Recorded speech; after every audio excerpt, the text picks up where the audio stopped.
Frasier Crane, psychiatrist.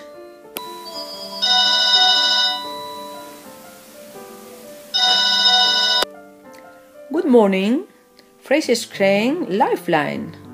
Ross speaking. Who's calling? My name's Marcus. Hello, Marcus. What do you want to tell us? My classmates hate me. Wait a minute, Marcus. Frasier, a boy with a school problem, on line 2. Hi, Marcus. How old are you? Do your parents allow you phoning? I'm 12. My parents aren't at home. They work all day. I'm always alone. Don't panic, Marcus. Keep calm. What's your school problem? My classmates hate me. They call me names.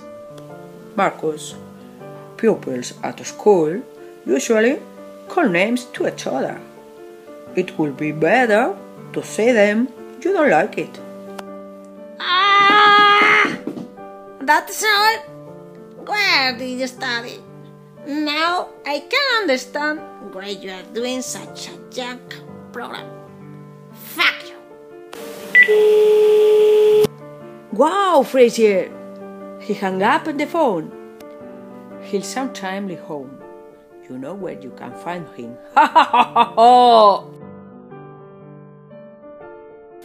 And here we say goodbye. See you tomorrow.